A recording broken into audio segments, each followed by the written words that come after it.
Hello friends, welcome to my channel Acharya study. और आज की वीडियो में आप सभी को बताने वाला हूँ कि जिन भी कैंडिडेट ने एसएससी एमटीएस का 14 अक्टूबर जो यहाँ पर एग्ज़ाम दिया हुआ है, अभी तक यहाँ पर एसएससी एमटीएस का 14 अक्टूबर फर्स्ट शिफ्ट और सेकंड शिफ्ट दोनों का पेपर हो चुका है। तो इस वीडियो में मैं आप सभी को फर्स्ट शिफ्ट और सेकंड शिफ्ट दोनों का एक ही वीडियो में आप सभी को यहाँ पर उस वीडियो की आंसर शीट जो है एक्यूरेट आंसर के साथ मैं आप सभी को यहाँ पर देने वाला हूँ। तो चलिए वीडियो को स्टार्ट करते हैं। और जिन भी कैंडिडेट का आगे भी एग्ज़ाम है, तो इस वीडियो से आपको यहाँ पे कुछ प्रिपरेशन भी मिल सकता है और साथ ही साथ आपको एक आइडिया मिल सकता है कि आपको आगे किस प्रकार के क्वेश्चन आ सकते हैं। ठीक है, तो वीडियो को अंत तक जरूर देखें जिस भी कैंडिडेट का आगे है। तो चलिए वीडियो को स्टार्ट करते हैं। उससे पहले अगर आप सब हमारे चैनल पर नए हैं तो हमारे चैनल को सब्सक्राइब करें और हमें सपोर्ट करें। तो आपका पहला क्वेश्चन आया था कि Anita Sharma is related to which classical dance, यानी अनीता शर्मा जो है ये किस शास्त्रीय नृत्य से जो वो संबंधित है। तो देखिए अनीता शर्मा की बात कर ले तो इन्हें जो आपका 2014 में जो है संगीत नाटक एकेडमी पुरस्कार से जो वो सम्मानित किया गया था और ये जो आपके सत्रिया नृत्य से जो वो संबंधित है। तो सत्रिया नृत्य आपका करेक्ट आंसर होगा। सत्रिया नृत्य की बात कर ले तो ये जो आपका असम राज्य का जो है एक शास्त्रीय नृत्य है और यहाँ से एग्जाम में प्रश्न पूछा जाता है कि सत्रिया नृत्य की जो उत्पत्ति है ना ये किस मठ से हुआ था। तो देखिए सत्रिया नृत्य की जो उत्पत्ति है ना ये आपका 17 मठ में जो वो हुआ था और सत्रिया नृत्य की उत्पत्ति के रूप में जो है ये आपका किसे जो वो जाना जाता है। तो देखिए सत्रिया नृत्य के जो आपका प्रचार के लिए जो है ये आपके महान वैष्णव संत और सुधारक श्रीमंत शंकर देव ने जो है इसकी 15वीं शताब्दी में जो है वैष्णव धर्म के प्रचार के लिए जो है इसे पेश किया था। और एग्जाम में यहाँ से एक प्रश्न और बनता है कि सत्रिया नृत्य को जो है किस वर्ष में संगीत नाटक एकेडमी के द्वारा इसे शास्त्रीय नृत्य का दर्जा जो वो दिया गया था। तो देखिए सत्रिया नृत्य को वर्ष 2000 ईस्वी में जो है संगीत नाटक एकेडमी के द्वारा सत्रिया नृत्य का दर्जा जो वो दिया गया था। इसके अलावा सत्रिया नृत्य के अन्य अगर प्रमुख कलाकारों की बात कर ले तो देखिए गुरु जतिन गोस्वामी, गुरु घनघांत बोरा, इसके अलावा मानिक बारबेयन, भावानंदन बारबेयन, मानिक राम दत्ता, डॉक्टर भूपेन हजारिका, सौरौदी सैकिया, इंदिरा पीपी बोरा, अनीता शर्मा और अन्वेषा महंत, इन सभी का जो संबंध है ना ये आपके सत्रिया नृत्य से है। तो ये सारे फैक्ट जो आपको ध्यान में रखना है। नेक्स्ट क्वेश्चन आपका यहाँ पर था कि भावनाथ मेला निम्नलिखित में से किस राज्य में आयोजित किया जाता है। तो देखिए ये जो आपका भावनाथ मेला है ना ये आपके गुजरात के जूनागढ़ में जो है ये आपका भावनाथ महादेव मंदिर में जो है इस मेले का आयोजन जो वो किया जाता है। तो गुजरात आपका यहाँ पे करेक्ट आंसर होगा। और देखिए ये जो आपका भावनाथ मेला है ना ये किस यात्री के दौरान जो वो लगता है, उत्सव के दौरान। तो ये आपका महाशिवरात्रि के दौरान जो ये आपका लगने वाला मेला है और ये किस पर्वत श्रृंखला के पास जो वो लगता है अगर ये पूछा जाए तो देखिए ये जो मेला है ना ये आपके गिरनार पर्वत श्रृंखला के पास जो वो लगता है। और गिरनार पर्वत श्रृंखला ये कहाँ पर है तो ये भी आपका गुजरात राज्य में स्थित है। नेक्स्ट अगर बात करें अन्य अगर बात मेले की तो यहाँ से आपका एग्जाम में पूछा जाता है पूरम उत्सव के बारे में। तो देखिए ये जो आपका पूरम उत्सव है ना ये आपके केरला के त्रिचूर में जो ये आपका आयोजित किया जाता है और इस उत्सव में जो है ये आपके भव्य रूप से जो है हाथियों की परेड जो वो की जाती है। इसके अलावा अगर आपसे पूछा जाए कि पुष्कर मेला ये जो है कहाँ पर लगता है तो देखिए ये जो आपका पुष्कर मेला है ना ये राजस्थान के जैसलमेर जिले में जो वो लगता है। इसके अलावा अगर पूछा जाए कि बैद्यनाथ धाम में ये जो आपका श्रावणी मेला ये कहाँ पर लगता है तो ये जो आपका श्रावणी मेला है ना ये आपके बिहार के बैद्यनाथ धाम में लगता है। पितृपक्ष मेला के बारे में पूछा जाए तो देखिए पितृपक्ष जो मेला है ना ये आपके बिहार के गया शहर में जो वो लगता है। तो ये फैक्ट भी आपको ध्यान में रखना है। नेक्स्ट आपका यहाँ पर आता है कि Vineeth the surface my story is the autobiography of, यानी विनीथ द सरफेस ये जो है किसकी ऑटोबायोग्राफी है। तो ये आपका माइकल फेलेप्स की जो ऑटोबायोग्राफी है। तो माइकल फेलेप्स आपका करेक्ट आंसर होगा।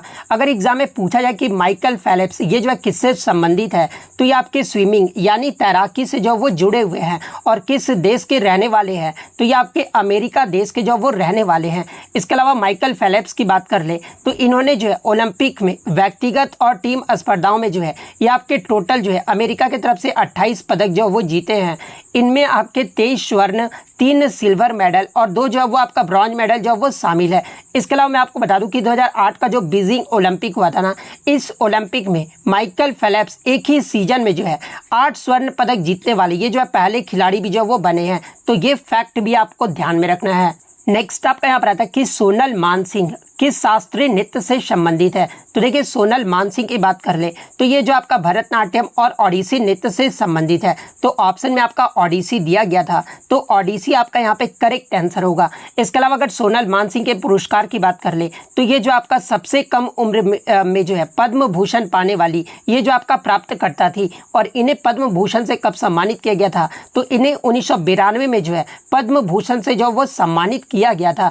इसके अलावा मैं आपको बता दूं कि सोनल मानसिंह जो है आपकी दूसरी भारतीय महिला नर्तक भी बनी थी जिन्हें आपका पद्म विभूषण से जो वो सम्मानित किया गया था, और इन्हें पद्म विभूषण से जो है ये आपका वर्ष 2003 में जो वो सम्मानित किया गया था। तो ये पॉइंट भी आप ध्यान में रखिएगा। अब तो ये आपकी दूसरी भारतीय महिला नर्तक थी। अब आपके मन में डाउट आ रहा होगा कि सर पहली भारतीय महिला नर्तक कौन थी पद्म विभूषण पाने वाली? तो ये जो आपका तंजौर बाला सरस्वती थी, और तंजौर बाला सरस्वती का जो संबंध है ये आपका भरतनाट्यम नृत्य से है, और इन्हें आपका पद्म विभूषण से जो है कब सम्मानित किया गया था? तो ये इन्हें जो है 1977 में जो है पद्म विभूषण पाने वाली जो है ये पहली महिला नर्तकी जो वो बनी थी। तो ये फैक्ट भी आपको ध्यान में रखना है।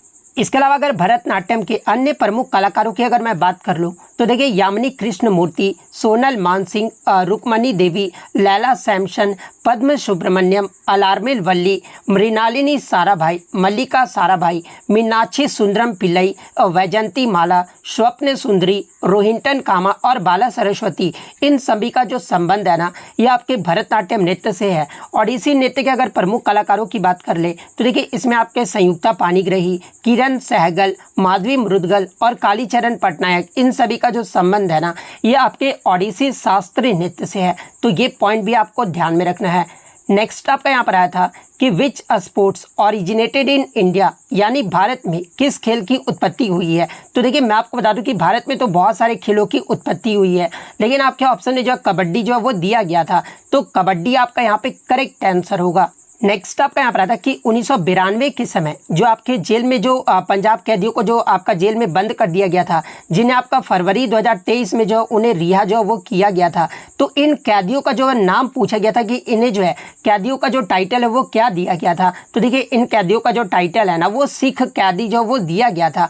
तो सिख कैदी आपका यहाँ पे करेक्ट आंसर होगा। नेक्स्ट क्वेश्चन आपका यहाँ पर आता है कि निम्न में से कौन सी पुस्तक जो है हरिसेन के द्वारा जो वो लिखी गई है? जहाँ पे ऑप्शन में आपका एक दिया गया था बृहत कथा कोश, यानी ये जो आपका बृहत कथा कोश जो पुस्तक है ना ये आपके हरिसेन के द्वारा जो वो लिखा गया है। तो बृहत कथा कोश आपका करेक्ट आंसर होगा। इसके अलावा हरिसेन की बात कर ले तो ये जो आपके गुप्त वंश के राजा समुद्रगुप्त के जो ये आपके दरबारी कवि थे। तो ये पॉइंट भी आपको ध्यान में रखना है। नेक्स्ट क्वेश्चन आपका यहाँ पर आता है कि महानंदा जो नदी है ना ये किस पर्वत से जो वो निकलती है? तो देखिए महानंदा नदी के अगर उद्गम की बात कर ले तो ये जो आपका महाल्दीराम पर्वत से जो ये होता है। तो ऑप्शन में आपका महाल्दीराम पर्वत दिया गया था, तो महाल्दीराम पर्वत आपका करेक्ट आंसर होगा। इसके अलावा बात कर ले महाल्दीराम पर्वत ये जो आपका कहाँ पर स्थित है? तो ये आपके पश्चिम बंगाल के दार्जिलिंग जिले में स्थित है। तो ये पॉइंट भी आप ध्यान में रखिएगा। नेक्स्ट क्वेश्चन आपका यहाँ पर आता है कि निम्नलिखित में से किस राज्य में जो है मोपला विद्रोह हुआ था? तो देखिए मोपला विद्रोह को जो है ये आपका मोपला दंगों के नाम से भी जो वो जाना जाता है, और ये आपका वर्ष 1921 में जो है ये आपका केरल राज्य में हुआ था। तो केरल आपका यहाँ पे करेक्ट आंसर होगा। इसके अलावा एग्जाम में पूछा जाता है कि इस विद्रोह का जो नेतृत्व है ना ये किसने किया था? तो देखिए इस विद्रोह का जो नेतृत्व है ना ये आपके वरिया कुमुंथन कुजामद हाजी के द्वारा जो है इसका नेतृत्व जो वो किया गया था। तो इनका नाम आपको ध्यान में रखना है कि वरियाम कुंजा अहमद हाजी के द्वारा जो है इस विद्रोह का जो नेतृत्व है वो किया गया था।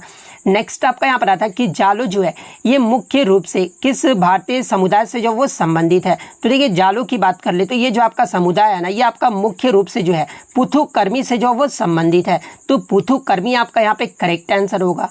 नेक्स्ट आपका क्वेश्चन आया था कि 2001 की जनगणना के अनुसार, यहाँ पे क्वेश्चन में मेंशन था कि 2001 की जनगणना के अनुसार जो है किस व्यक्ति को जो है ये आपका साक्षर व्यक्ति यानी लिटरेट पीपल जो वो कहा जाता है? तो देखिए 2011 की बात कर ली या फिर 2001 की जनगणना के अनुसार साक्षर व्यक्ति वैसे व्यक्ति को कहा जाता है जो 7 वर्ष से अधिक जो है पढ़ सकते हैं यानी किसी भी भाषा में समझ के साथ जो है पढ़ और लिख सकते हो, वैसे को जो आपका साक्षर जो वो माना जाता है। तो 7 वर्ष आपका ऑप्शन में दिया गया था, तो 7 वर्ष आपका यहाँ पे करेक्ट आंसर होगा। इसके अलावा 2011 की जनगणना के अनुसार भारत का लिटरेसी रेट जो है ये कितना रहा था, तो ये आपका 74.4% रहा था, जिसमें अगर पुरुष साक्षरता दर की बात कर ले तो देखिए 2011 की जनगणना के अनुसार पुरुष का जो साक्षरता दर है ना ये आपका 82.14% रहा था, और महिलाओं का जो साक्षरता दर है ये आपका 65.46% रहा था। और सबसे अधिक जो आपका लिटरेसी रेट यानी साक्षरता दर वाला जो राज्य रहा था ये आपका केरल राज्य रहा था,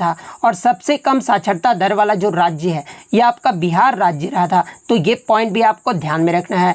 नेक्स्ट क्वेश्चन आपका यहाँ पर आता है कि total subject in union list यानी 2024 के अकॉर्डिंग भारतीय संविधान की 7वीं अनुसूची में जो है संघ सूची में कुल कितने विषय हैं। तो देखिए वर्तमान में 2024 के अकॉर्डिंग संघ सूची में जो है आपके टोटल 100 विषय हैं, और वहीं अगर बात कर ले संविधान लागू होने के समय संघ सूची में जो है कितने विषय थे, तो इसमें आपके 97 जो वो विषय थे। तो वर्तमान का पूछा गया था, तो 100 विषय आपका यहाँ पे करेक्ट आंसर होगा। इसके अलावा एग्जाम में अगर पूछा जाए कि आपका संघ सूची पर कानून बनाने का जो विशेष अधिकार है ना ये किसे दिया गया है, तो देखिए इस सूची में वर्णित विषयों पर कानून बनाने के लिए जो है ये आपका केंद्र के पास जो है ये आपका विशेष अधिकार है। तो ये पॉइंट भी आप ध्यान में रखिएगा। इसके अलावा मैं आपको बता दूं कि भारतीय संविधान की 7वीं अनुसूची में जो है आपके 3 सूचियों का उल्लेख जो है वो किया गया है, और वो 3 सूचियां कौन कौन सी है, तो पहला तो आपका संघ सूची जो कि आपका पूछा गया था, सेकंड आपका राज्य सूची है, थर्ड आपका समवर्ती सूची है। तो वहीं अगर आप राज्य सूची की बात कर ले तो देखिए राज्य सूची में जब संविधान हमारा बनकर तैयार हो रहा था उस समय जो आपके 66 विषय थे, लेकिन वर्तमान समय में राज्य सूची में जो है अभी 61 विषय हैं, और ये जो आपका राज्य सूची पर कानून बनाने का जो अधिकार है ये किसके पास है, तो ये आपके राज्य विधानसभाएं जो है इस सूची में वर्णित विषयों पर जो है वो कानून जो है वो बना सकती है। तो ये पॉइंट भी आप ध्यान में रखिएगा। तो संघ सूची राज्य सूची आपका हो गया है। समवर्ती सूची की बात कर ले तो देखिए जब हमारा संविधान बनकर तैयार हो रहा था शुरुआत में तो समवर्ती सूची में जो आपके 47 विषय थे, लेकिन वर्तमान में समवर्ती सूची में जो है आपके 52 विषय जो है वो शामिल है, और समवर्ती सूची पर आपका जो कानून है ये कौन बना सकता है, तो ये आपका दोनों राज्य और केंद्र सरकार दोनों ही जो है इस सूची में कानून जो है वो बना सकते हैं। तो ये फैक्ट भी आपको ध्यान में रखना है। नेक्स्ट आपका यहाँ पर आता है कि the wild life protection act was passed in यानी वन्य जीव संरक्षण अधिनियम जो है ये कब पारित किया गया था, तो देखिए वन्य जीव संरक्षण अधिनियम जो है ये आपका वर्ष 1972 में जो इसे पारित किया गया था। तो वर्ष 1972 आपका करेक्ट आंसर होगा। इसके अलावा एग्जाम में एक प्रश्न यहाँ से पूछा जाता है कि भारत के वन्य जीव संरक्षण अधिनियम 1972 में जो है कितनी अनुसूचियां जो है वो शामिल है, तो इसमें जो आपके 6 अनुसूचियां जो है वो शामिल है। तो ये पॉइंट भी आप ध्यान में रखिएगा। इसके अलावा भारत सरकार के द्वारा पारित अन्य महत्वपूर्ण पर्यावरण और जैव विविधता अधिनियम की बात कर ले तो देखिए जैविक विविधता अधिनियम ये जो आपका किस वर्ष पारित किया गया था, तो इसे आपका 2002 में जो वो पारित किया गया था। पर्यावरण संरक्षण अधिनियम इसे जो आपका 1986 में पारित किया गया था। वायु यानी प्रदूषण की रोकथाम और नियंत्रण अधिनियम इसे जो आपका 1981 में जो ये आपका जो है पारित किया गया था। वन संरक्षण अधिनियम ये आपका वन्य जीव संरक्षण अधिनियम नहीं है, ये वन संरक्षण अधिनियम है, इसे जो आपका 1980 में जो है ये पारित किया गया था। जल रोकथाम और प्रदूषण नियंत्रण अधिनियम इसे जो आपका 1974 में जो है इसे पारित किया गया था। तो ये सारे फैक्ट जो आपको ध्यान में रखना है। नेक्स्ट आपका यहाँ पर आता है कि leeches are part of the which phylum यानी जो जोंक होते हैं ना ये किस संघ का जंतु होता है, तो देखिए जोंक या फिर लीचेज की बात कर ले तो ये जो आपका एनिलिडा संघ का जो वो जंतु होता है। तो एनिलिडा संघ आपका करेक्ट आंसर होगा। नेक्स्ट क्वेश्चन आपका यहाँ पर आया था कि टी.एस. सिंह देव यानी त्रिभुवनेश्वर सिंह जो शरण सिंह देव है ना ये आपके किस राज्य के जो है ये आपके डेप्यूटी चीफ मिनिस्टर यानी जो आपके उप मुख्यमंत्री जो है ये बनाए गए थे। तो देखिए त्रिभुवनेश्वर शरण सिंह देव जो है ये आपके जून 2023 से दिसंबर 2023 तक जो है ये आपके छत्तीसगढ़ के जो है पहले उप मुख्यमंत्री जो वो बने थे। तो छत्तीसगढ़ राज्य आपका करेक्ट आंसर होगा। वर्तमान में अगर छत्तीसगढ़ के उप मुख्यमंत्री की बात कर ले तो ये जो आपके विजय शर्मा और अरुण साव हैं, तो ये पॉइंट भी आपको ध्यान में रखना है। नेक्स्ट क्वेश्चन आपका यहाँ पर आता है कि महात्मा गांधी का पहला जो सत्याग्रह था ना ये कौन सा था। तो देखिए महात्मा गांधी का जो पहला सत्याग्रह था ना ये आपका चंपारण सत्याग्रह था। तो चंपारण सत्याग्रह आपका करेक्ट आंसर होगा। बात कर ले चंपारण सत्याग्रह ये जो आपका किस वर्ष में और कहाँ से शुरू किया गया था। तो ये 1917 में जो है ये आपके बिहार के चंपारण जिले से जो है इसे शुरू किया गया था। और ये जो आपका चंपारण सत्याग्रह था ये किसके लिए जो है ये आपका किसके खिलाफ सत्याग्रह था। तो ये जो आपका नील नीति के खिलाफ था। यानी ये जो सत्याग्रह है ना ये किसानों को नील की फसल उगाने और कम कीमत पर बेचने के लिए जो है ये मजबूर किया गया था, जिसके कारण जो ये आपका चंपारण सत्याग्रह जो है वो आपका किया गया था। इसके अलावा एग्जाम में पूछा जाता है कि चंपारण सत्याग्रह के दौरान बिहार में गांधी जी की जान जो ये किसने बचाई थी। तो ये आपका बतख मियाँ ने जो वो जान जो है वो बचाई थी। और गांधी जी ने सत्याग्रह शब्द का जो इस्तेमाल है ये सबसे पहले कब और कहाँ पर किया था। तो देखिए गांधी जी के द्वारा सत्याग्रह शब्द का जो इस्तेमाल है ना ये सबसे पहले 11 सितंबर 1906 को जो है दक्षिण अफ्रीका में रंग भेद के खिलाफ जो वो किया गया था। तो ये फैक्ट भी आपको ध्यान में रखना है। नेक्स्ट आपका यहाँ पर आता है कि which of the following sports is the term bomb out associated. यानी जो ये आपका बॉम्ब आउट जो टर्म है ना ये आपका किस खेल से संबंधित है। तो देखिए बॉम्ब आउट की बात कर ले तो ये जो आपका वेट लिफ्टिंग यानी भारोत्तोलन से जो वो संबंधित है। यानी मैं आपको बता दूं कि जब कोई प्रतियोगिता जब भारोत्तोलन में स्नैच या क्लीन एंड जर्क में तीनों प्रयास में अगर चूक जाता ना जिसके जो परिणाम स्वरूप है ये कुल स्कोर जो वो शून्य होता है और इसी को जो आपका बॉम्ब आउट जो वो कहा जाता है। तो भारोत्तोलन यानी वेट लिफ्टिंग आपका करेक्ट आंसर होगा। नेक्स्ट आपका यहाँ पर आता है कि इन द ऋग्वेद सेनानी वेयर कॉल्ड। यानी ऋग्वेद में जो है ये सेनानी जो है ये किसे कहा जाता था। तो देखिए ऋग्वेद में जो सेनानी है ना ये आपका the chief of the army यानी सेना के प्रमुख को जो है ये सेनानी जो वो कहा जाता था। तो सेना का प्रमुख आपका यहाँ पे करेक्ट आंसर होगा। इसके अलावा अगर ऋग्वेद की बात कर ले तो देखिए ऋग्वेद में जो है आपके सैनिकों को क्या कहा जाता था। तो ये आपका क्षत्रिय जो वो कहा जाता था। और ऋग्वेद में आपके कितने अध्याय और कितने सूक्त हैं। तो देखिए ऋग्वेद में आपके 10 अध्याय और 1028 जो वो सूक्त हैं। तो ये पॉइंट भी आप ध्यान में रखिएगा। इसके अलावा ऋग्वेद काल में अधिकारियों को अन्य अन्य नामों से जाना जाता था। जैसे कि रत्नी जो ये किसे कहा जाता था। तो देखिए राजा की सहायता करने वाले अधिकारियों को जो है ये आपका रत्नी जो वो कहा जाता था। भागदू जो ये किसे कहा जाता था। तो देखिए ऋग्वेदिक काल में जो है राजस्व संग्रह को भागदू जो वो कहा जाता था। ग्रामणी जो ये आपके ऋग्वेदिक काल में जो है ये आपके गांव के मुखिया को जो वो कहा जाता था। वहीं अगर पुरोहित की बात कर ले तो देखिए राज्य के मुख्य सलाहकार और लौकिक गुरु को जो है ये आपका पुरोहित जो वो कहा जाता था। मध्यमासी की बात कर ले तो देखिए विवादों पर मध्यस्थ करने वाले को जो है ये आपका मध्यमासी जो वो कहा जाता था। कुलपति की बात कर ले तो देखिए परिवार के मुखिया को जो है ये आपका कुलपति जो वो कहा जाता था। तो ये सारे फैक्ट जो आपको ध्यान में रखना है। नेक्स्ट आपका यहाँ पर आता है कि Salal dam is which type of dam. यानी सलाल बांध जो है ये किस प्रकार का बांध है। तो देखिए सलाल बांध की बात कर ले तो ये जो आपका जम्मू कश्मीर के जो है रियासी जिले में चिनाब नदी पर जो ये आपका बांध जो है वो बना हुआ है। और ये जो आपका एक जल विद्युत बांध है यानी हाइड्रो इलेक्ट्रिक डैम है। तो हाइड्रो इलेक्ट्रिक डैम आपका यहाँ पे करेक्ट आंसर होगा। नेक्स्ट आपका यहाँ पर आता है कि who was the first folk artist from India to walk the Cannes red carpet. यानी कांस रेड कारपेट पर चलने वाले भारत के पहले लोक कलाकार कौन थे। तो देखिए कांस रेड कारपेट पर चलने वाले जो भारत के पहले लोक कलाकार थे ना ये राजस्थानी सिंगर मामे खान थे। तो मामे खान आपका करेक्ट आंसर होगा। अगर एग्जाम में पूछा जाए कि मामे खान का संबंध किस राज्य से है तो इनका जो संबंध है ये आपका राजस्थान राज्य से है। तो मामे खान आपका यहाँ पे करेक्ट आंसर होगा। और जो आपका 2022 में जो आपका 75वां जो कैंस फिल्म फेस्टिवल हुआ था ना इसमें जो है रेड कार्पेट पर चलने वाले जो ये पहले भारतीय जो है ये लोक कलाकार जो वो बन गए थे। तो ये फैक्ट भी आपको ध्यान में रखना है। इसके अलावा अगर कांस फिल्म फेस्टिवल की बात कर ले तो देखिए कांस फिल्म फेस्टिवल जो है ये आपका फ्रांस के कांस में आयोजित होने वाला जो एक वार्षिक फिल्म फेस्टिवल है। और इस कांस फेस्टिवल की जो शुरुआत है ना ये आपका वर्ष 1946 में जो वो किया गया था। और 2022 में आपका किस फिल्म को जो है ये आपका कांस फिल्म फेस्टिवल का अवार्ड जो वो दिया गया था। तो ये आपका ट्राइंगल ऑफ सैडनेस को जो वो दिया गया था। वहीं अगर 2024 की बात कर ले तो ये किस फिल्म को दिया गया था। तो ये आपके अमेरिकी फिल्म निर्माता सीन बेकर की फिल्म जो है आपका ये एनोरा जो फिल्म है ना इस फिल्म को जो है 2024 का कांस फिल्म फेस्टिवल जो वो दिया गया था। और 2024 का आपका कांस फिल्म फेस्टिवल का कौन सा संस्करण था। तो ये आपका 77वां जो वो संस्करण था। तो ये फैक्ट भी आपको ध्यान में रखना है।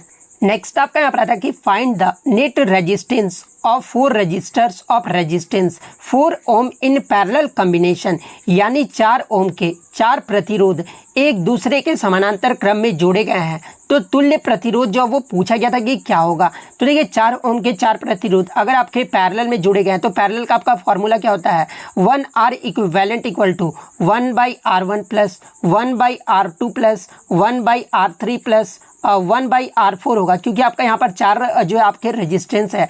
तो इस प्रकार से जो आपको फॉर्मूले पे पुट कर देना था, तो यहाँ हमारा क्या होगा, तो 1/4 प्लस 1/4 प्लस 1/4 प्लस 1/4 होगा यहाँ पर, ठीक है। तो नीचे जब हम एलसीएम लेंगे तो कितना आएगा, तो 4 आएगा, और ऊपर भी हमारा कितना आ जाएगा, तो 4 आ जाएगा। यानी जो हमारा पैरेलल में निकल कर आएगा वो हमारा 1 ओम जो वो आ जाएगा। तो 1 ओम जिन्होंने भी ठीक किया होगा उनका यहाँ पे करेक्ट आंसर होगा। अगर क्वेश्चन में आपका रहता कि आपका सीरीज में जो वो क्या होगा, तो देखिए आपका सीरीज में जो है ये आपका 4 ओम हो जाता। तो सीरीज का आपको फॉर्मूला पता होना क्या होता है, तो R1 plus R2 plus R3 plus R4, ये जो आपका सीरीज का जो वो फॉर्मूला होता है। तो इस अगर सीरीज में आगे नेक्स्ट शिफ्ट में आए तो इस फॉर्मूले पे जो आपको पुट कर देना होगा। तो ये फैक्ट भी आपको ध्यान में रखना है। नेक्स्ट आपका यहाँ पर था कि micro finance introduced in farming by, यानी ये जो आपका JLGS जो यानी financing of joint liability groups, ये जो है कब आपका इंट्रोड्यूस किया गया था। तो देखिए इसे जो आपका नाबार्ड के द्वारा जो है ये आपका ये जो आपका 2004-5 में जो है ये आपका नाबार्ड के द्वारा जो वो आपका जो वो शुरू किया गया था। तो 2004-5 आपका यहाँ पे करेक्ट आंसर होगा। या फिर किस संगठन के द्वारा अगर पूछा गया था तो नाबार्ड आपका यहाँ पे करेक्ट आंसर होगा। और किसके सहयोग से किया गया था, तो ये भी मैं आपको बता दूं कि 13 RRB के सहयोग से जो है 8 राज्यों में एक आपका जो पायलट प्रोजेक्ट के रूप में जो इसे शुरू किया गया था। और इस योजना को बाद में आपका मैं बता दूं कि 2006 में जो है आपके बैंकिंग प्रणाली के लिए जो है मुख्य धारा के रूप में भी जो वो शामिल किया गया था।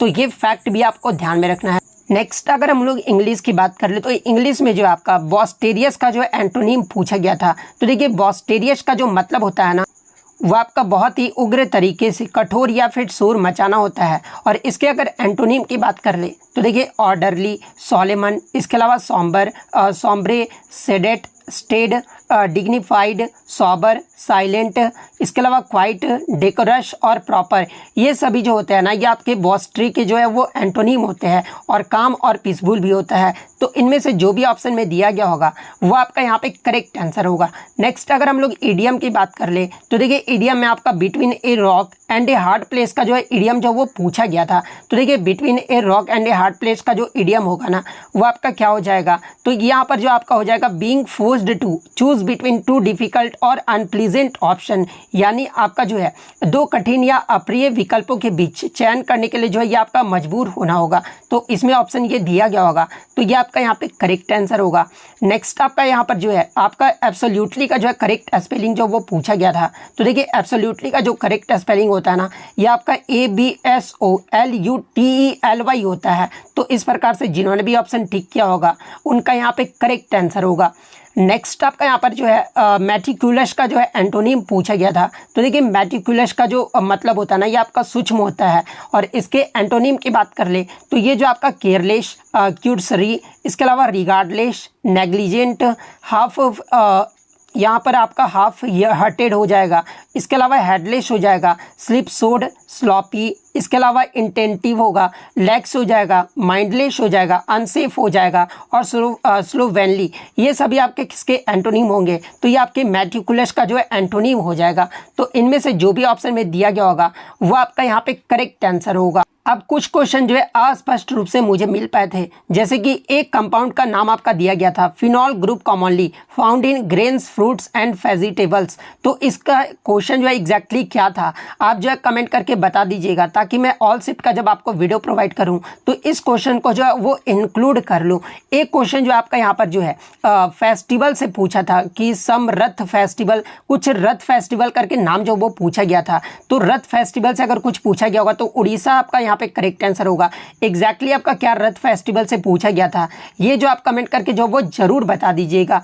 एक क्वेश्चन जो आपका यहाँ पर अस्पष्ट रूप से मुझे मिल पाया था कि एपी सेंटर, हाइपो सेंटर और सेस्मिक एक्टिविटी से जो है एक आपका संबंधी जो वो प्रश्न पूछा गया था, ये भी एग्जैक्टली क्या प्रश्न था वो जो आप कमेंट करके जरूर बता दीजिएगा। तो सभी क्वेश्चन का जो है मैंने यहाँ पर डिस्कशन 100% आपको कराया है। तो अगर वीडियो अच्छी लगी हो तो वीडियो को जो है लाइक ज़रूर कर दीजिएगा और इसी तरह रियल एनालिसिस पाने के लिए जो है चैनल को सब्सक्राइब ज़रूर कर दीजिएगा। तो मिलते हैं नेक्स्ट वीडियो, तब तक thank you, all the best. तो आपका पहला क्वेश्चन आया था कि a straight from the heart an autobiography of, यानी a straight from the heart ये जो किसकी आत्मकथा है। तो देखिए स्ट्रेट फ्रॉम द हार्ट ये जो आपका कपिल देव की जो है ये ऑटोबायोग्राफी है। तो कपिल देव आपका यहाँ पे करेक्ट आंसर होगा। इसके अलावा मैं आपको बता दूं कि कपिल देव को ही जो है ये आपका हरियाणा हरिकेन के नाम से भी जो वो जाना जाता है। और 1983 का जो आपका ओडीआई विश्व कप हुआ था जो कि आपका भारत विजेता रहा था, इसके भी जो कप्तानी है ना ये कपिल देव ने ही जो वो किया था। तो ये फैक्ट भी आपको ध्यान में रखना है। नेक्स्ट क्वेश्चन आपका यहाँ पर आता है कि the state legislature in which chapter of part 6 of Indian constitution, यानी भारतीय संविधान के भाग 6 के किस अध्याय में जो है राज्य विधानमंडल का उल्लेख जो है वो किया गया है। तो देखिए भारतीय संविधान के भाग 6 के जो है चैप्टर 3 यानी अध्याय 3 में जो है ये आपका राज्य विधानमंडल का उल्लेख जो है वो किया गया है। तो अध्याय 3 आपका यहाँ पे करेक्ट आंसर होगा। इसके अलावा मैं आपको बता दूं कि राज्य विधायिका से जुड़ी जो जानकारी है ना ये आपके संविधान के भाग 6 में जो है वो किया गया है। और अनुच्छेद अगर पूछा जाए तो देखिए राज्य विधायिका से जुड़ी जो अनुच्छेद है ना ये आपका अनुच्छेद 168 से लेकर जो है 212 में जो वो किया गया है। तो ये फैक्ट भी आपको ध्यान में रखना है। वहीं अगर बात कर ले वर्तमान में भारतीय संविधान में कितने भाग, कितने अनुच्छेद और कितनी अनुसूचियां हैं, तो देखिए भारतीय संविधान में वर्तमान में आपके 25 भाग हैं। अनुच्छेद की बात कर ले तो देखिए अनुच्छेद तो आपके वर्तमान में 395 ही अनुच्छेद है। लेकिन आप देखे होंगे कि क्लोज ए बी इस तरह से आप देखे होंगे कि जैसे अनुच्छेद 19 में आपका क्लोज ए आ जाता है, बी आ जाता है, इस प्रकार से आप देखे होंगे। तो इस प्रकार से मिलाकर जो है अभी तक 470 अनुच्छेद हैं। वहीं अगर अनुसूचियां की बात कर ले तो वर्तमान में आपके 12 अनुसूचियां हैं। जब आपका वर्तमान में 470 अनुच्छेद ऑप्शन में ना दिया रहना तो आपको 395 अनुच्छेद जो है वो आपको करेक्ट करना होगा। इसके अलावा भाग 1 में जो है किसका वर्णन किया गया है, तो देखिए भाग 1 में जो है संघ और उसके क्षेत्र का वर्णन जो है वो किया गया है। भाग 2 की बात कर ले तो देखिए भाग 2 में जो है आपका नागरिकता का वर्णन किया गया। और नागरिकता जो है आपका किस अनुच्छेद से किस अनुच्छेद तक है, तो 5 से अनुच्छेद 5 से 11 तक जो वर्णन है ना ये आपका सिटीजनशिप यानी नागरिकता का जो वो किया गया है। भाग 3 में जो आपका मौलिक अधिकार का वर्णन किया गया है और मौलिक अधिकार का वर्णन किस अनुच्छेद से किस अनुच्छेद तक किया गया है, तो ये आपका 12 से 35 तक जो वो किया गया है। और देखिए भाग 3 को ही जो है ये आपका भारत का मैग्ना कार्टा का संज्ञा भी जो वो प्रदान किया गया है। भाग 4 की बात कर ले तो इसमें आपका राज्य के नीति निर्देशक सिद्धांत यानी डीपीएसपी का जो वर्णन है ना ये आपका भाग 4 में किया गया है। वहीं अगर भाग 4A के बारे में पूछा जाए तो देखिए भाग 4A में जो है ये आपका मौलिक कर्तव्य यानी फंडामेंटल ड्यूटीज का जो है वर्णन किया गया है।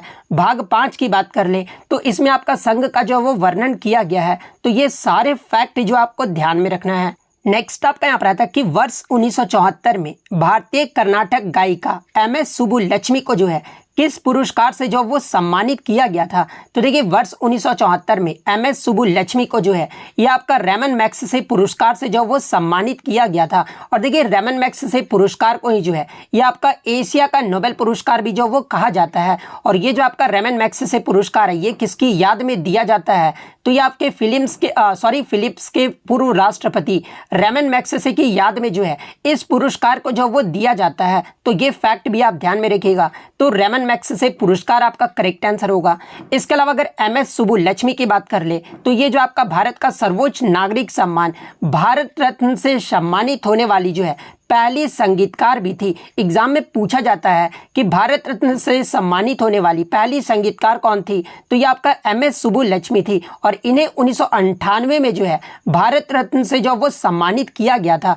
इसके अलावा मैं आपको बता दूं कि MS सुब्बुलक्ष्मी जो है पहली भारतीय महिला थी जिन्होंने 1966 में संयुक्त राष्ट्र महासभा में जो है वो प्रदर्शन किया था। तो ये पॉइंट भी आप ध्यान में रखिएगा। इनके अलावा अगर अन्य पुरस्कार की बात कर ले तो देखिए इन्हें 1954 में जो है पद्म भूषण अवार्ड से सम्मानित किया गया था। 1956 में जो है इन्हें संगीत नाटक अकादमी पुरस्कार से सम्मानित किया गया था। 1968 में जो है संगीत कला निधि अवार्ड से सम्मानित किया गया था। 1974 का तो मैंने आपको बता दिया है। इन्हें 1975 में जो है पद्म विभूषण से सम्मानित किया गया था। 1988 में जो है आपका कालिदास सम्मान जो दिया जाता है मध्य प्रदेश सरकार के द्वारा, तो इन्हें 1988 में जो वो सम्मानित किया गया था। इसके अलावा इन्हें 1990 में जो है इंदिरा गांधी अवार्ड से सम्मानित किया गया था। तो ये सारे फैक्ट जो आपको ध्यान में रखना है। नेक्स्ट क्वेश्चन आपका यहाँ पर आता है कि Neville Stephen Joseph D'Souza is related to which sport, यानी नेविल स्टीफन जोसेफ डिसूजा जो है ये आपके किस खेल से संबंधित है। तो देखिए इनके संबंधित की बात कर ले तो ये जो आपका भारतीय फुटबॉलर थे जो स्ट्राइकर के रूप में जो वो खेलते थे, तो फुटबॉलर आपका यहाँ पे करेक्ट आंसर होगा।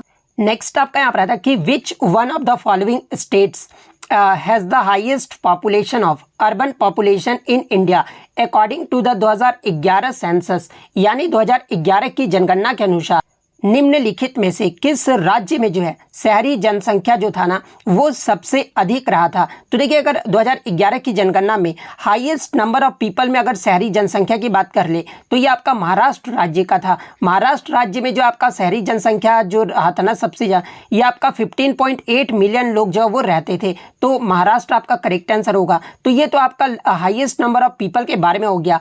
अगर आपसे प्रतिशत में पूछा जाए तो देखिए 2011 की जनगणना के अनुसार शहरी जनसंख्या में सबसे ज़्यादा जो आपका प्रतिशत में जो आपका राज्य रहा था ना ये आपका गोवा राज्य रहा था। गोवा का जो प्रतिशत है ये आपका 62.2% रहा था। तो ये फैक्ट भी आप ध्यान में रखिएगा।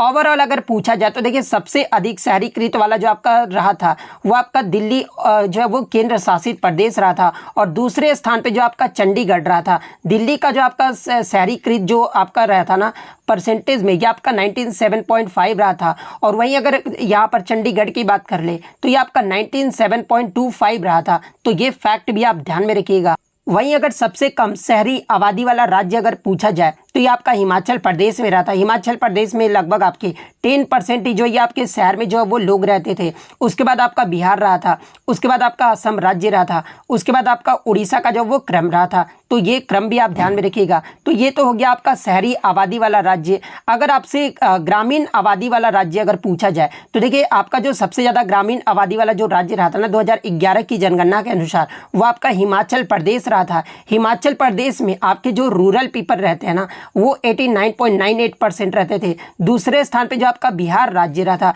बिहार राज्य में जो रूरल परसेंटेज रहा था 2011 की जनगणना के अनुसार ये आपका 88.72% रहा था। तो ये फैक्ट भी आप ध्यान में रखिएगा। इसके अलावा एग्जाम में यहाँ से एक प्रश्न बनता है कि 2011 की जनगणना के अनुसार भारत के कितने लोग जो है आपके ग्रामीण इलाके में रहते हैं और कितने लोग जो है ये आपके शहरी इलाके में रहते थे। तो देखिए 2011 की जनगणना के अनुसार आपके 68% लोग जो है ये आपके ग्रामीण इलाकों में रहते थे, और 31.16% जो है ये आपके शहरी इलाकों में रहते थे। तो ये पॉइंट भी आप ध्यान में रखिएगा। और 2011 की जनगणना से आपके लगातार प्रश्न बन रहे हैं। तो देखिए 2011 की जनगणना का अगर आपसे शुभंकर यानी मैस्कॉट पूछा जाए कि क्या रहा था तो ये आपका प्रज्ञक शिक्षिका रहा था। वहीं अगर इसका आदर्श वाक्य आपसे पूछा जाए तो इसका जो आदर्श वाक्य रहा था वो हमारा आवर सेंसेस आवर फ्यूचर, यानी हमारी जनगणना हमारा भविष्य रहा था। तो ये पॉइंट भी आप ध्यान में रखिएगा। और इससे प्रीवियस शिफ्ट में आपसे पूछा गया था कि 2011 की जनगणना के समय जनगणना आयुक्त जो ये कौन थे, तो ये आपके डॉक्टर सी चंद्रमौली थे। और इसमें आपके कितने प्रश्न पूछे गए थे तो देखिए 2011 की जनगणना में टोटल आपके 29 प्रश्न जो वो पूछे गए थे। तो ये पॉइंट भी आप ध्यान में रखिए। वहीं अगर आगे की शिफ्टों में पूछा जाए कि 2011 की जनगणना के अनुसार देश में अनुसूचित जाति यानी शेड्यूल्ड कास्ट की जो है कुल जनसंख्या का कितना परसेंट लोग जो है वो रहते हैं, तो ये आपका 20.14 करोड़ जो लोग हैं ना ये अनुसूचित जाति के लोग जो वो रहते हैं। वहीं अगर सबसे ज़्यादा अनुसूचित जाति वाला राज्य अगर केंद्र शासित प्रदेश पूछा जाए तो देखिए सबसे ज़्यादा जो अनुसूचित जाति वाला जो आपका जो जनसंख्या में राज्य और केंद्र शासित प्रदेश है ये आपका उत्तर प्रदेश है। वहीं अगर सबसे ज़्यादा एससी जनसंख्या प्रतिशतता वाला अगर राज्य पूछा जाए, परसेंटेज में अगर पूछा जाए ना, तो ये आपका पंजाब राज्य है। पंजाब राज्य का जो प्रतिशत रहा था एससी जनसंख्या का, ये आपका 31.9% रहा था। तो ये फैक्ट भी आप ध्यान में रखिएगा। तो ये तो हो गया आपका शेड्यूल्ड कास्ट के बारे में। शेड्यूल्ड ट्राइब की बात कर ले यानी अनुसूचित जनजाति के बारे में, तो देखिए 2011 की जनगणना के अनुसार देश में अनुसूचित जनजाति की कुल संख्या का जो प्रतिशत रहा था ना, ये कुल जनसंख्या का आपका 10.43 करोड़ जो है, ये आपके अनुसूचित जनजाति जो वो रहे थे। तो ये पॉइंट भी आप ध्यान में रखिएगा। और सबसे ज़्यादा एसटी जनसंख्या वाला राज्य या फिर केंद्र शासित प्रदेश पूछा जाए तो ये आपका मध्य प्रदेश रहा था। वहीं अगर परसेंटेज में पूछा जाए तो सबसे ज़्यादा एसटी जनसंख्या का जो प्रतिशतता है ये आपका लक्षद्वीप का रहा था, जो कि आपका 94.8% रहा था। तो ये सारे फैक्ट जो आपको ध्यान में रखना है। नेक्स्ट आपका यहाँ पर आता है कि which of the following classical dance styles is inscribed on the gopuram of Chidambaram temple, यानी निम्नलिखित में से कौन सी शास्त्रीय नृत्य शैली जो है चिदम्बरम मंदिर के जो है गोपुरम पर अंकित है। तो देखिए चिदम्बरम मंदिर के गोपुरम यानी मीनार पर जो अंकित जो आपका शास्त्रीय नृत्य शैली है ना, ये आपका भरतनाट्यम है। तो भरतनाट्यम आपका यहाँ पे करेक्ट आंसर होगा। नेक्स्ट आपका यहाँ पर क्वेश्चन आया था कि क्रिकेट में स्टंप की ऊंचाई जो है वो पूछी गई थी। तो देखिए क्रिकेट में स्टंप की जो ऊंचाई होता है ना, ये आपका 28 इंच का होता है। वही अगर सेंटीमीटर में बात कर ले तो ये आपका 71.12 सेंटीमीटर होता है। तो ऑप्शन में आपका इंच में दिया गया था, तो 28 इंच आपका करेक्ट आंसर होगा। नेक्स्ट आपका यहाँ पर क्वेश्चन आया था कि which festival is celebrated on the 5th day of Diwali, यानी दीपावली के 5वें दिन जो है ये कौन सा त्यौहार जो वो मनाया जाता है। तो देखिए मैं आपको बता दूं कि दीपावली जो है ये आपका 5 दिनों का पर्व है, जो कि पहला दिन जो होता है ना, इसे जो आपका धनतेरस जो वो कहा जाता है। दूसरे दिन को जो ये आपका छोटी दिवाली या फिर नरक चतुर्दशी के रूप में भी जो वो जाना जाता है। तीसरा दिन जो होता है ना, इसी जो आपका दीपावली जो वो कहा जाता है, जो कि आपका एक मुख्य पर्व होता है। चौथे दिन की बात कर ले तो देखिए दीपावली के चौथे दिन को जो है ये आपका अन्नकूट या फिर गोवर्धन पूजा ये जो आपका चौथे दिन में होता है। 5वें दिन के बारे में पूछा गया था। तो देखिए दीपावली के 5वें दिन में जो है ये आपका भाई दूज या फिर यम द्वितीया जो है इसे कहा जाता है। तो भाई दूज ऑप्शन में दिया गया था, तो भाई दूज आपका यहाँ पे करेक्ट आंसर होगा। नेक्स्ट क्वेश्चन आपका यहाँ पर आता है कि पंडित विश्व मोहन भट्ट को साल 1994 या फिर 93 में किस अवार्ड से जो वो सम्मानित किया गया था। तो देखिए पंडित विश्व मोहन भट्ट की बात कर ले तो ये आपके मोहन वीणा से जो वो संबंधित है, और इन्हें 1993-94 में जो है ग्रैमी अवार्ड से जो वो सम्मानित किया गया था। तो ग्रैमी अवार्ड आपका करेक्ट आंसर होगा। इसके अलावा एग्जाम में पूछा जाता है कि इन्हें जो ग्रैमी अवार्ड है ना, ये किसके लिए जो वो दिया गया था। तो इन्हें जो आपका a meeting by the river के लिए जो है इन्हें आपका ग्रैमी अवार्ड जो वो दिया गया था। और देखिए पंडित विश्व मोहन भट्ट जो है ग्रैमी अवार्ड जीतने वाले जो ये तीसरे भारतीय थे। तो ये फैक्ट भी आप ध्यान में रखिएगा। इसके अलावा पंडित विश्व मोहन भट्ट जी को जो है 2002 में जो इन्हें पद्मश्री अवार्ड से सम्मानित किया गया था। 2017 में जो है इन्हें पद्म विभूषण अवार्ड से भी जो वो सम्मानित किया गया था। तो ये पॉइंट भी आप ध्यान में रखिएगा। इसके अलावा बात कर ले ग्रैमी पुरस्कार पाने वाले पहले भारतीय कौन थे। तो देखिए ग्रैमी पुरस्कार पाने वाले जो पहले भारतीय थे ना, ये आपके पंडित रविशंकर थे। और इन्हें जो आपका ग्रैमी पुरस्कार है ये कब दिया गया था। तो इन्हें 1968 में जो है आपके वेस्ट मीट्स ईस्ट एल्बम के लिए जो है इन्हें सर्वश्रेष्ठ चैम्बर संगीत प्रदर्शन श्रेणी में जो है इन्हें ग्रैमी पुरस्कार जो वो दिया गया था। तो ये फैक्ट भी आपको ध्यान में रखना है। नेक्स्ट आपका यहाँ पर आता है कि where does monsoon arrives first after June 15, यानी 15 जून के बाद मानसून जो है ये सबसे पहले कहाँ पर आता है। तो देखिए मैं आपको बता दूं कि दक्षिण पश्चिम मानसून जो है आमतौर पर 1 जून के आसपास भारत के केरल में जो है ये आपका सबसे पहले आता है। तो ऑप्शन में आपका केरल दिया गया था, तो केरल आपका करेक्ट आंसर होगा। नेक्स्ट आपका यहाँ पर आया था कि हरिके बैराज ये जो बांध है ना, ये किन 2 नदियों के संगम पर जो है वो बना हुआ है। तो देखिए हरिके बैराज बांध की बात कर ले तो ये जो आपका सतलज और व्यास नदियों के संगम पर जो ये आपका बना है। तो सतलज और व्यास नदी आपका करेक्ट आंसर होगा। इसके अलावा बात कर ले ये जो आपका हरिके बैराज बांध है ये कहाँ पर स्थित है। तो ये आपके पंजाब के भटिंडा शहर के पास जो है ये आपका स्थित है। और हरिके बैराज बांध का जो निर्माण है ये किस वर्ष में किया गया था। तो इसका जो निर्माण है ये आपका वर्ष 1952 में जो वो किया गया था। और देखिए हरिके बैराज बांध से ही जो है ये आपका इंदिरा गांधी जो नहर है वो निकलता है। प्रीवियस शिफ्ट में आपसे पूछा गया था कि इंदिरा गांधी नहर ये जो आपका किस राज्य में स्थित है, तो ये आपका राजस्थान राज्य में स्थित है। और इंदिरा गांधी नहर जो आपका निकलता है जिसमें राजस्थान और पानी की जो है आपूर्ति होती है। एग्जाम में पूछा जाता है कि राजस्थान और पंजाब की जो पानी की आपूर्ति है ये किस नहर से होता है, तो ये आपका इंदिरा गांधी नहर से होता है। तो ये फैक्ट भी आप ध्यान में रखिएगा। कुछ बच्चों ने बताया कि एग्जाम में भाखड़ा बांध के बारे में पूछा गया था। तो देखिए ये जो आपका भाखड़ा बांध है ना, ये आपका पंजाब में सतलज नदी पर जो वो बना हुआ है। और ये जो आपका भाखड़ा बांध है ये आपके भूकंपीय क्षेत्र में स्थित विश्व का सबसे ऊंचा गुरुत्वीय बांध भी है। तो ये फैक्ट भी आपको ध्यान में रखना है। अगर भाखड़ा बांध के बारे में पूछा गया था तो सतलज नदी आपका करेक्ट आंसर होगा। हीराकुंड बांध के बारे में अगर पूछा जाए तो ये आपका किस पे बना हुआ है, तो ये आपका महानदी पे बना हुआ है। और हीराकुंड बांध जो ये आपका उड़ीसा राज्य में स्थित है। तो ये पॉइंट भी आप ध्यान में रखिएगा। नेक्स्ट आपका यहाँ पर आता है कि who joins self help group, यानी स्वयं सहायता समूह में जो है कौन सम्मिलित होते हैं। तो देखिए अगर स्वयं सहायता समूह की बात कर ले तो इसे जो आपका सेल्फ हेल्प ग्रुप के नाम से भी जो वो जाना जाता है, जो कि आपका एक विद्या मध्यस्थ समिति है। और इसमें आमतौर पर जो है 18 से 50 वर्ष की आयु के बीच 12 से 25 स्थानीय महिलाएं जो वो शामिल होती है। इसके अलावा इसमें और कौन कौन शामिल होते हैं, तो देखिए ग्रामीण क्षेत्रों में रहने वाली महिलाएं भी जो वो शामिल होती है, या फिर दैनिक मजदूरी पर काम करने वाले लोग भी जो है इसमें शामिल जो वो होते हैं। तो इसमें आपका क्या क्या ऑप्शन दिया गया था, इनमें से जो भी ऑप्शन दिया गया होगा वो आपका यहाँ पे करेक्ट आंसर होगा।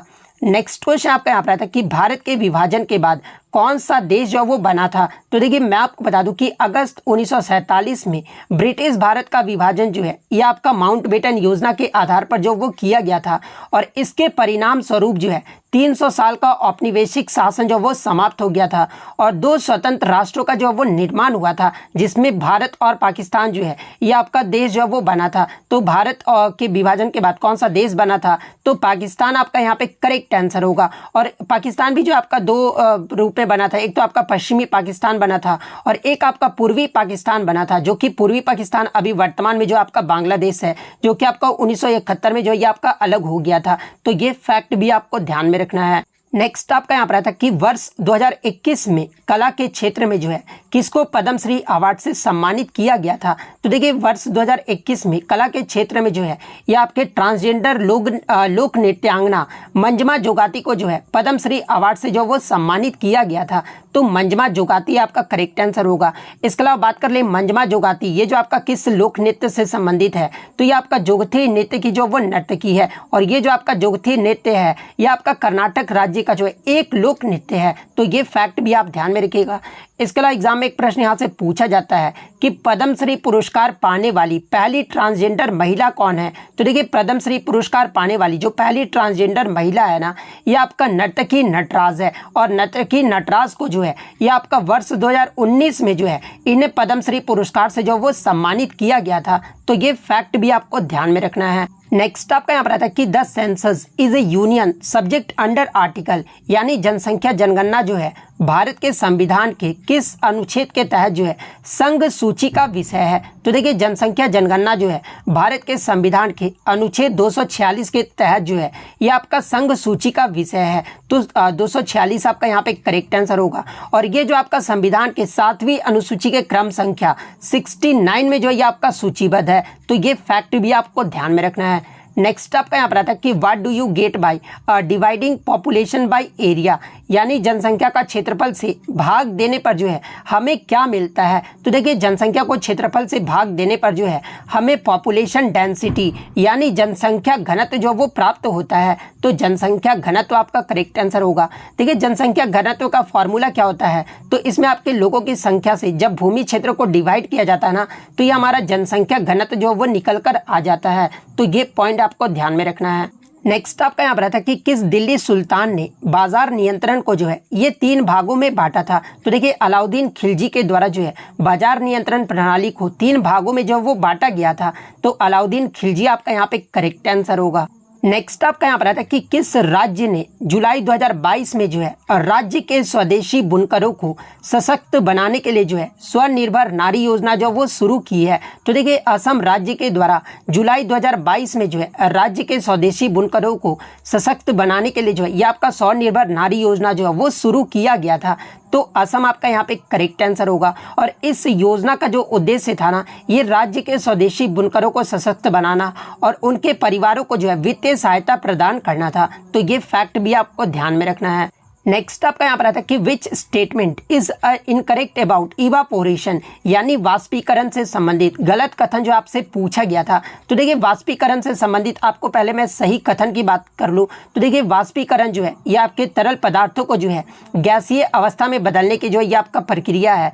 इसके अलावा वाष्पीकरण की जो दर है ना, ये आपके तापमान, सतह क्षेत्र और हवा की गति पर जो ये आपका निर्भर करता है। तापमान बढ़ने पर जो है ये आपकी वाष्पीकरण की दर जो है ना ये आपका बढ़ जाती है, यानी आपका जो वाष्पीकरण यानी इवेपोरेशन जो होता है ना ये आपका डायरेक्टली प्रोपोर्शनल होता है ये आपका टेम्परेचर का। इसके अलावा सतह क्षेत्र बढ़ने पर भी जो है वाष्पीकरण की जो दर है ना ये आपका बढ़ जाती है। इसके अलावा हवा की गति और वाष्पीकरण की दर से एक दूसरे के सीधे जो है ये आपके अनुपातिक होते हैं और वाष्पीकरण की गुप्त ऊष्मा अवस्था परिवर्तन को प्रभावित करने के लिए जो है ये आपके जरूरी ऊर्जा का जो वो मात्रा होता है।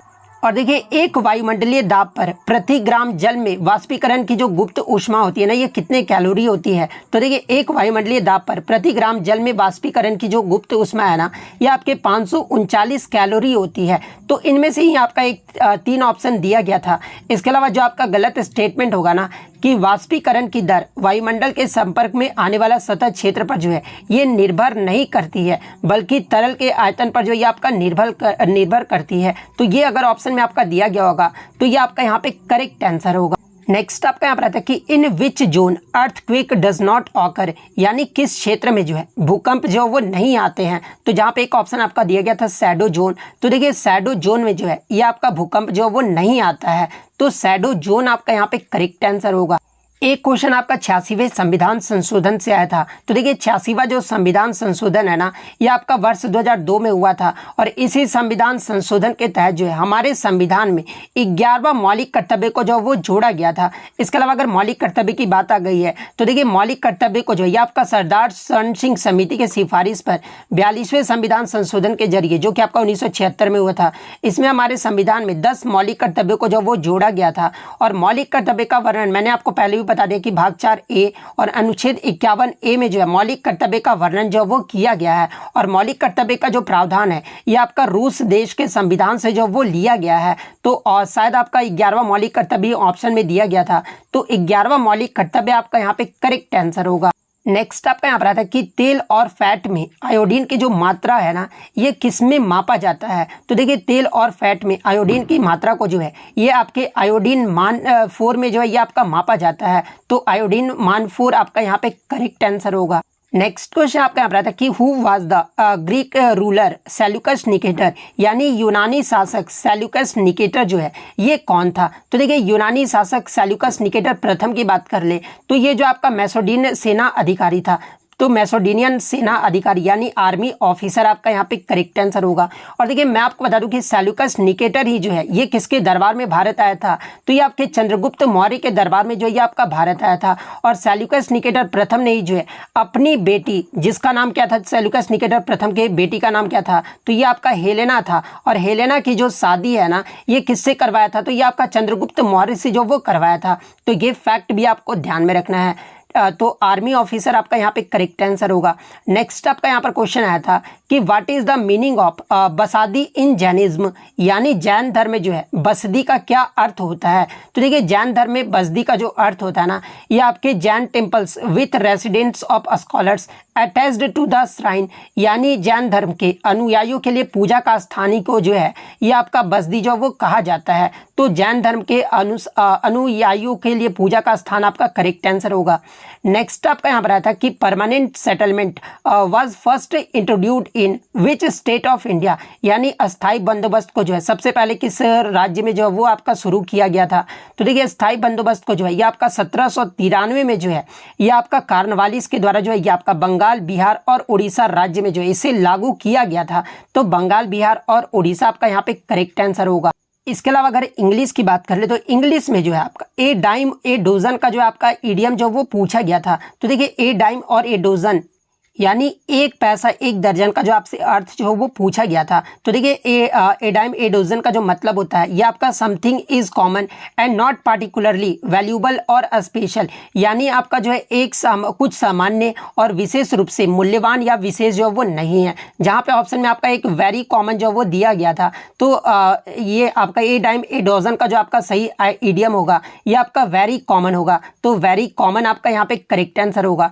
इसके अलावा अगर एक आपका सिनोनिम आया था फ्रेगाइल का जो आपका सिनोनिम जो वो पूछा गया था, तो देखिए फ्रेगाइल का जो मतलब होता है ना ये आपका कमजोर होता है। और इसके अगर सिनोनिम की बात करें तो ब्रेकेबल, इसके अलावा इजिली ब्रोकन, इसके अलावा ब्रिटल, फ्रेंगिबल भी जो होता है ये आपका फ्रेगाइल का सिनोनिम होता है। स्मैशेबल भी होता है, स्प्लिंटरी भी होता है, इसके अलावा फ्लिमसी भी होता है, वीक भी होता है, फ्रेल भी होता है और इनसब्सटेंशियल भी होता है। इसके अलावा डेलिकेट भी होता है और डेंटी भी होता है, फाइन भी होता है और एक्सेल भी होता है। तो इनमें से आपका जो भी आपका फ्रेगाइल का सिनोनिम दिया गया था वो आपका यहाँ पे करेक्ट आंसर होगा। तो इतने क्वेश्चन जो है आज मुझे बच्चों के द्वारा मिले हैं जो कि 100% रियल और ऑथेंटिक है। तो अगर वीडियो अच्छी लगी हो तो वीडियो को जो है लाइक ज़रूर कर दीजिएगा और इसी तरह रियल एनालिसिस पाने के लिए जो है चैनल को सब्सक्राइब ज़रूर कर दीजिएगा। तो मिलते हैं नेक्स्ट वीडियो में, तब तक thank you, all the best.